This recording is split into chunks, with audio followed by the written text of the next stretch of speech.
पुरी हम सनातन धर्मावलंबियों के लिए एक पावन नगरी है। प्रारंभ से ही सप्तपुरियों में से एक हमारी जगन्नाथपुरी है और भगवान आदि शंकराचार्य ने भी जो 4 पीठ स्थापित किए हैं उनमें से पुरी एक है। पुरी के बगैर भारत की सनातन परंपरा की कल्पना भी नहीं की जा सकती है। और इसीलिए जब मैं यहां आया हूं तो मां भगवती के श्री चरणों में यही प्रार्थना करने के लिए आया हूं कि आपको भी, हम सबको भी इतनी ताकत दे कि हम लोग डबल इंजन सरकार उड़ीसा के अंदर ला करके लैंड माफिया, सैंड माफिया, यहां के फॉरेस्ट माफिया, यहां के कैटल माफिया, इन सब को भी यूपी के बुलडोजर की तरह यहां पर भी उसका रास्ता बनाने का काम कर सके कि वह फ्री में राशन की सुविधा को भी अपने नाम से भुनाने का काम करती है। मोदी जी पूरे देश के अंदर 60 करोड़ लोगों को पूरे देश के अंदर आयुष्मान भारत में 5 लाख रुपए की उपचार की सुविधा प्रतिवर्ष उपलब्ध करवा रहे हैं। लेकिन यहां पर नवीन पटनायक जी की सरकार यहां पर आयुष्मान भारत लागू नहीं होने देना चाहती है। बहनों और भाइयों, आप देख सकते हैं किसानों को किसान सम्मान निधि, हर घर में शौचालय का निर्माण, घर घर में उज्ज्वला योजना के कनेक्शन और 4 करोड़ गरीबों के सिर को ढकने के लिए पीएम आवास की सुविधा देश के अंदर बिना भेदभाव के मिली है। आप देख सकते हैं मोदी जी ने 10 वर्ष में जो दिया है इसमें किसी का चेहरा नहीं, जाति नहीं, मत नहीं, मजहब नहीं, क्षेत्र नहीं, भाषा नहीं, पूरे देश के अंदर सबका साथ और सबके विकास के भाव के साथ इन योजनाओं को देश के अंदर लागू करने का काम किया है। बहनों और भाइयों, हमारी पुरी तो यहां पर भगवान जगन्नाथ पुरी तो पहले से पुरी है और यहां पर क्या हुआ, नवीन पटनायक सरकार के संरक्षण में भगवान जगन्नाथ पुरी के मुख्य खजाने की चाबी ही यहां गुम हो गई है। भगवान के खजाने में भी ये डकैती डाल दे रहे हैं।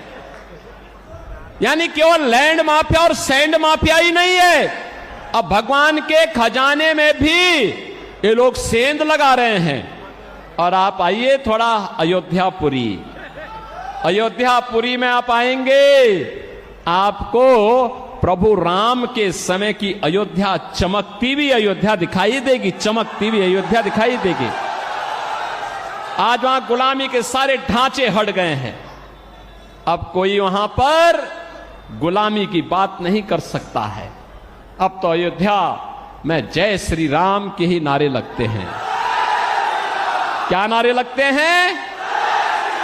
जय श्री राम का। बहनों और भाइयों, जय श्री राम का जो ये नारा है ना, आज ये पूरे देश के अंदर गूंज रहा है। बहनों और भाइयों, एक नया भारत अपनी विरासत और विकास की यात्रा को लेकर के चल रहा है।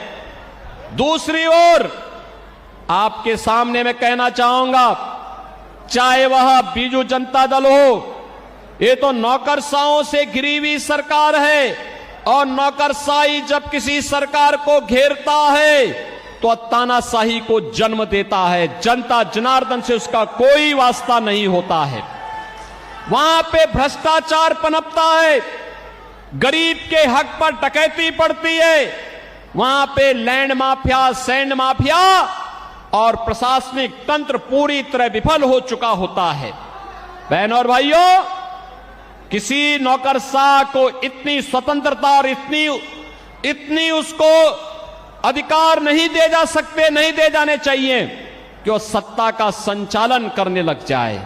उसका काम सत्ता का संचालन करना नहीं है। सत्ता का संचालन संसदीय लोकतंत्र में जनता के द्वारा चुने गए जनप्रतिनिधियों के माध्यम से ही होना चाहिए। वही सही लोकतंत्र का प्रतीक है। एक और यहां की सरकार नौकरशाहों से घिर करके उड़ीसा के भावनाओं के विपरीत आचरण कर रही है। उड़िया परंपरा और संस्कृति को पूरी तरह माखोल उड़ाने का काम कर रही है। उड़िया परंपरा को पूरी तरह अपमानित करने का काम कर रही है। और दूसरी ओर देश के अंदर इंडी गठबंधन है, वे सब क्या करने जा रहे हैं? उनके द्वारा जिस प्रकार का कार्य किया जा रहा है, और मैं तो आज धन्यवाद देना चाहूंगा कोलकाता हाई कोर्ट को, जिसने टीएमसी की सरकार के द्वारा 2010 से लेकर के लगातार मुस्लिमों को ओबीसी की जातियों में जबरन शामिल करके उन्हें ओबीसी के आरक्षण में घुसपैठ करने का एक षड्यंत्र किया था। कोलकाता हाई कोर्ट ने एक महत्वपूर्ण फैसले में टीएमसी के सरकार के इन सभी फैसलों को पलट के कहा कि नहीं, भारत के अंदर धर्म के आधार पर आरक्षण नहीं हो सकता। आरक्षण पर बाबा साहब भीमराव अंबेडकर का जो मंतव्य है वो अंतिम मंतव्य है। हमें उसका संविधान की उन भावनाओं का पालन करना चाहिए। बहनों और भाइयों, धार्मिक आधार पर आरक्षण यह भारत की संविधान की मूल भावनाओं के विपरीत है। अनुसूचित जाति, जनजाति और पिछड़ी जाति के लोगों को ही आरक्षण का लाभ मिलना चाहिए और वह भी भारतीय मूल के होने चाहिए। लेकिन ये कांग्रेस हो, टीएमसी हो, बीजेडी हो, ये जितने भी दल हैं, ये तुष्टीकरण की पराकाष्ठा पे चढ़ करके कभी स्वामी लक्ष्मणानंद जी के हत्यारों को संरक्षण देने का काम करते हैं, कहीं पर ये लोग अनुसूचित जाति, जनजाति और पिछड़ी जाति के आरक्षण के अधिकारों पर घुसपैठ करना चाहते हैं। इनके मैनिफेस्टो को अगर आप देखेंगे, आपको भी लगेगा ये मैनिफेस्टो भारत के किसी राष्ट्रीय दल के या किसी दल के हैं।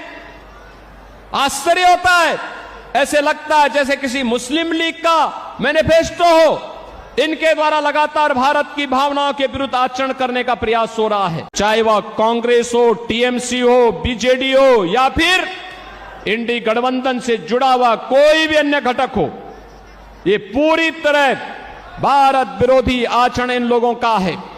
इनकी नीतियां आतंकवाद को, नक्सलवाद को बढ़ावा देने वाला है, मतांतरण को बढ़ावा देने वाला है, अराजकता को और भ्रष्टाचार को बढ़ावा देने वाला है, गरीब के हक पर डकैती डालने वाला है। और इसलिए भारतीय जनता पार्टी आपके पास आई है। मोदी जी के नेतृत्व में पूरे देश के अंदर भारतीय जनता पार्टी के पक्ष में जो लहर है, अब वो सुनामी बन चुकी है। और आप देखना 4 जून को जब परिणाम आएंगे तो 4 जून के परिणाम में अब की बार 400 पार का लक्ष्य पूरा होगा।